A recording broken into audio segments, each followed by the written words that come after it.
What is good, ladies and gents? Welcome to the MKO Pugilism Boxing channel, where we talk all things boxing.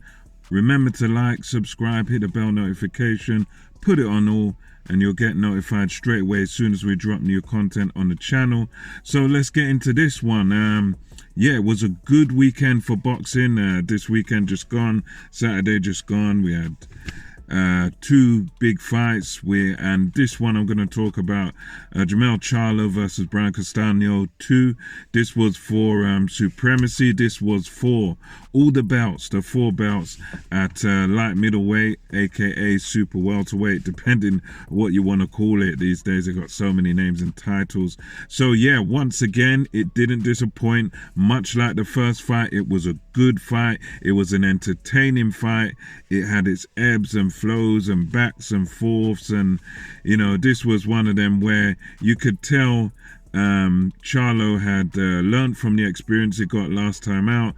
In my preview, I was thinking about it being best for Charlo to sort of box more, use an educated jab, try to sort of keep Castano at the end of his punches, use that height and reach advantage. He did a little bit of that, but Charlo just basically, it was basically a war, more or less, a punch out.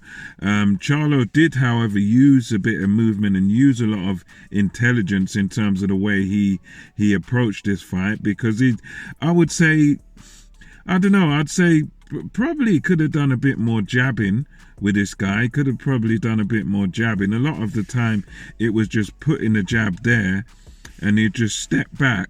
But the good thing that Charlo was doing was just catching Castano very frequently with that right hand counter, and he was catching him with that all night long, and sort of he would box a little bit, he'd stick the jab out there, but the jab was just a arm punch. But then what he'd do is he'd use that jab, use that arm punch, and as Castano comes in, sometimes Castano would have his success and it would go his way sometimes, but a lot of the times with Charlo, he'd be able to step back a little bit, set his feet, and then it was bang, bang. He'd come in with the right hand straight or right hook.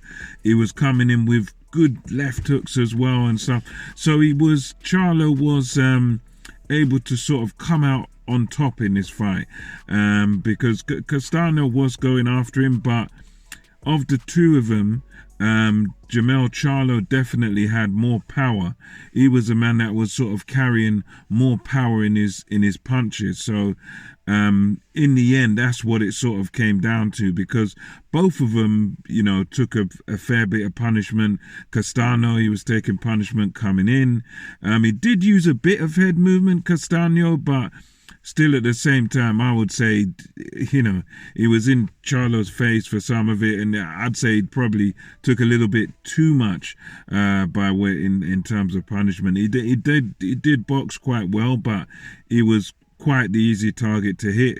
But then again, I could also level the same criticism about Charlo, who was there. I mean, Charlo did have a bit of a defense. He would step back a little bit, used little bits of movement here and there, but a lot of it, they were in the pocket, and they were both there to be hit. It was a real war, a real war of attrition, as they like to say. And Charlo come out on top, got the knockout in the late rounds, and he managed to stop Castano.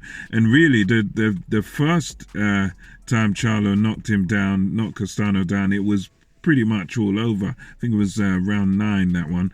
And then it was all out of sorts all over. The ref give Castano the benefit of the doubt, and then it just goes down again and it's all over. So yeah, good performance by Jermell Charlo, the first light middleweight champion, undisputed light middleweight champion that is, in the 4 belt era. So it was a very special performance and very special achievement by Jermell Charlo.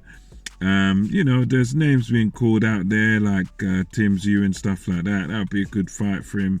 But yeah, really and truly, it's onwards and upwards for him now. He can defend his undisputed belts and stuff. And yeah, overall, I'd say it's one of them fights where I will enjoy it. I'll definitely be watching it again. Lots of entertainment, lots of back and forth action. It was an all-out war, and in the end, a man with more firepower, which was Jermell Charlo, and a man with that slightly better skill, and you know the game plan was just that bit better than Castano's was, and it was impressive. It was impressive.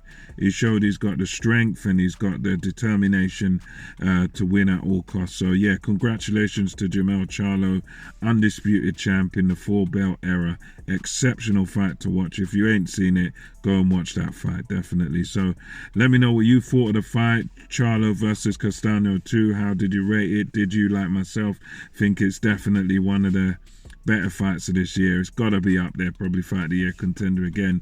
So let me know what you thought about this, and until next time, it's MKO Pugilism over and out.